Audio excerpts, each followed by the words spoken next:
My wedding exposed the painful truth of my family's favoritism, and now, I'm finally breaking free to build a life on my own terms. I'm a 32-year-old guy who's always felt like the black sheep of my family.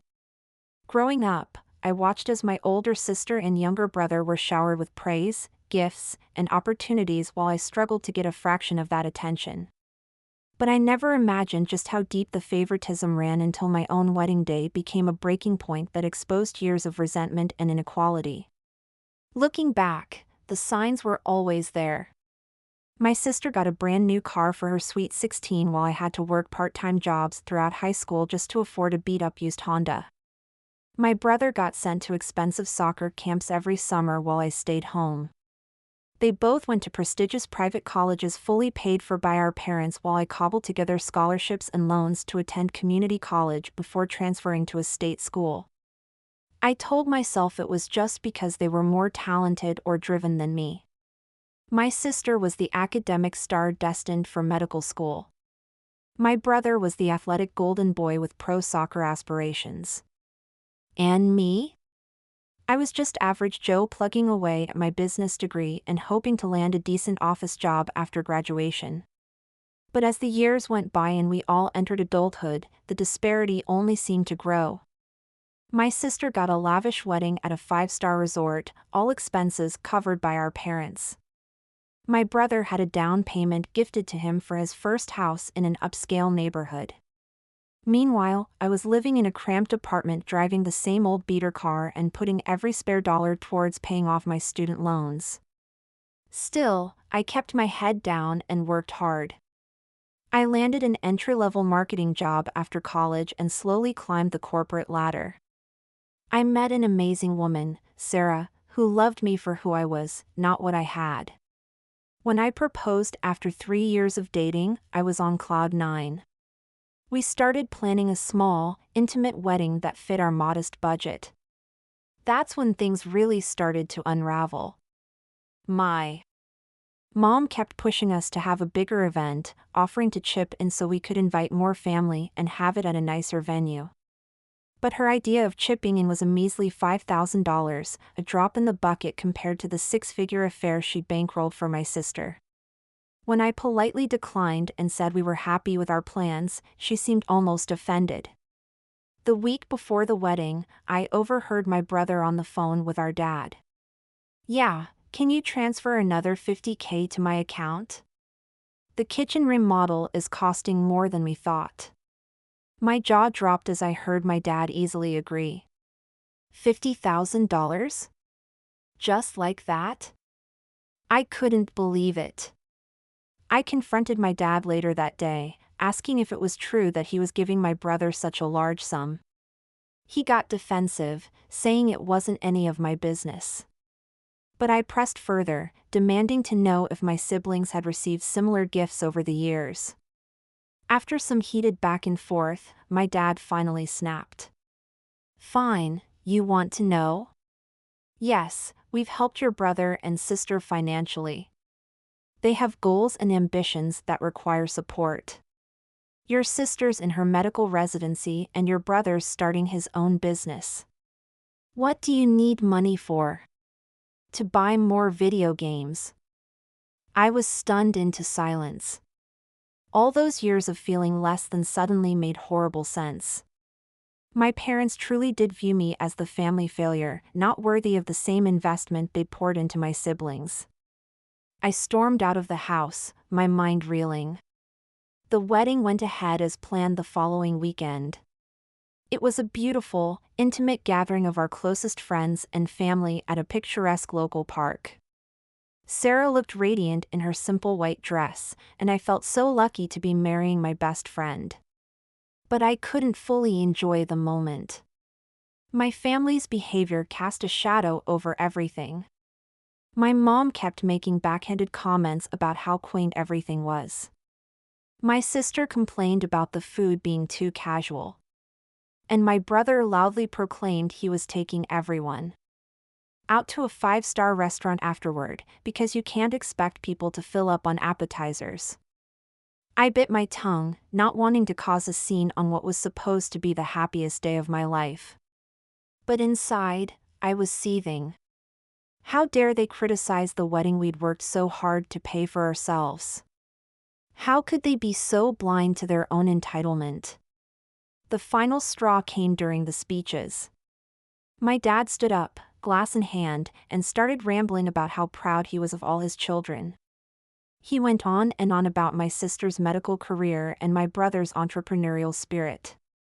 When he got to me, all he could muster was, and my name, well, he's always been dependable. Dependable. That's all I was worth in his eyes.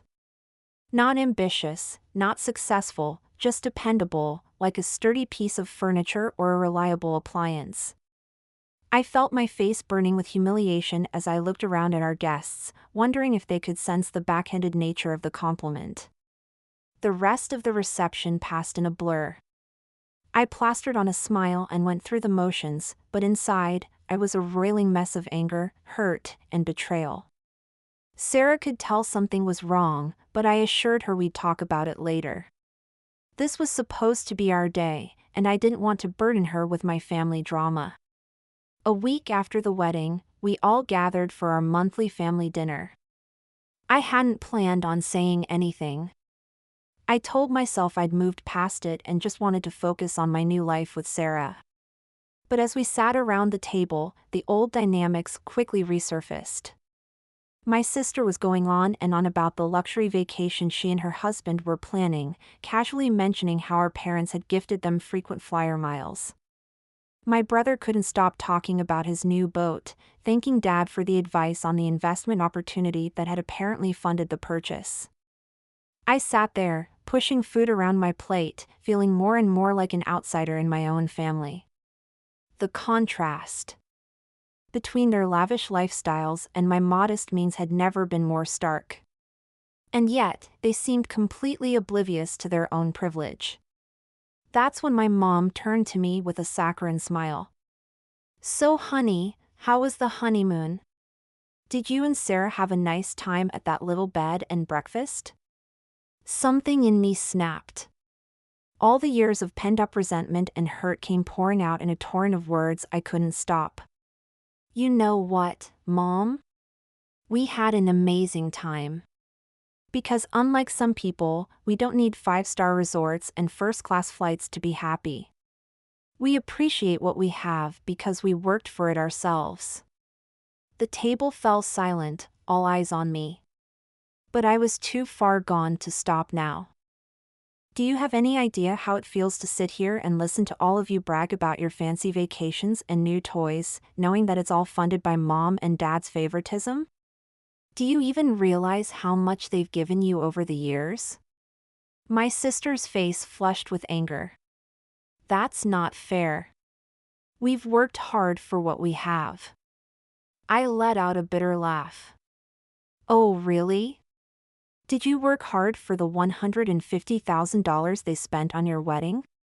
Or the $100,000 down payment on your house? What about you, little brother? Was it hard work that bought that boat? Or was it the investment opportunity Dad handed you on a silver platter?" My brother started to sputter a response, but I cut him off. "I've done the math. Between the two of you, you've received over $370,000 from our parents in the last 5 years alone. And that's not counting the fully paid college tuitions, the cars, the summer homes. Meanwhile, I got what? A pat on the back and a $5,000 offer towards my wedding that you all spent the entire time criticizing?" My dad's face had turned an alarming shade of red. "Now listen here, young man. What we choose to do with our money is our business. Your siblings have ambition. They have goals. They're doing something with their lives.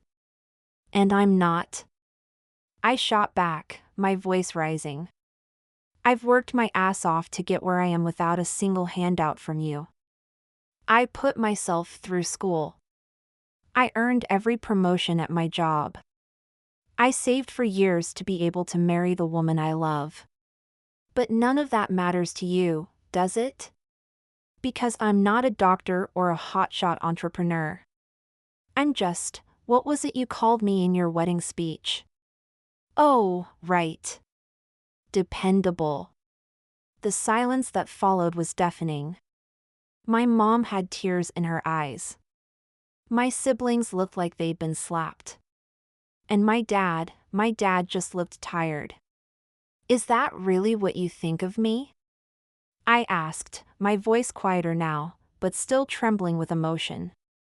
That I'm some sort of failure because I chose a different path? That I'm not worthy of the same love and support you've showered on them? No one seemed to know what to say. I stood up, my chair scraping loudly against the floor. You know what? I don't need your money. I don't need your approval. What I needed was your love and support. But I guess that was too much to ask for. I turned to leave but paused at the doorway. Oh, and by the way, that little bed and breakfast where Sarah and I had our honeymoon? It was perfect. Because we were together. And that's all that matters. Maybe if you all spent less time counting your money and more time counting your blessings, you'd understand that. With that, I walked out, ignoring the calls of my name behind me. As I drove home, a mix of emotions washed over me. Relief at finally speaking my truth. Sadness at the realization that my family might never truly understand me. And a strange sense of freedom.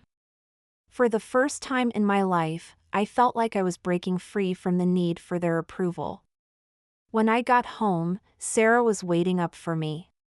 One look at my face and she knew something major had happened. I collapsed into her arms and told her everything. She held me as I alternated between angry rants and quiet sobs, stroking my hair and reminding me that I was loved, that I was enough. In the days that followed, my phone buzzed constantly with messages and missed calls from my family. I ignored them all, needing time to process everything. Sarah was my rock, reminding me that I had nothing to be ashamed of, that standing up for myself was long overdue. A week later, I finally agreed to meet my parents for coffee. The conversation was awkward and tense, but it was a start. They apologized for making me feel less valued, though I could tell they still didn't fully grasp the depth of the hurt they'd caused. I made it clear that things needed to change if they wanted a relationship with me going forward. As for my siblings, it's been a slower process. Years of ingrained dynamics don't change overnight, but there's been progress. My sister called to apologize for her behavior at the wedding, admitting she'd been jealous of the genuine happiness Sarah and I shared. My brother and I had a long, honest talk about our childhood and the wedge that money had driven between us. It's been 6 months since that explosive family dinner, and things are different. Not perfect, but better.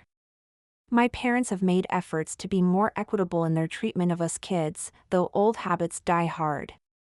My siblings and I are learning to relate to each other as adults, without the constant undercurrent of competition. As for me, I'm happier than I've been. Sarah and I are talking about starting a family of our own, and I'm determined to break the cycle of favoritism and conditional love. Our kids will know they're valued for who they are, not what they achieve or how much money they make. I won't pretend the hurt has completely healed, or that I don't still feel a twinge of resentment sometimes when I see my siblings' lavish lifestyles.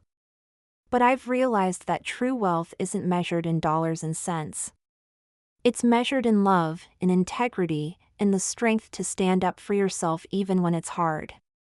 So here's my advice to anyone out there feeling like the black sheep of their family.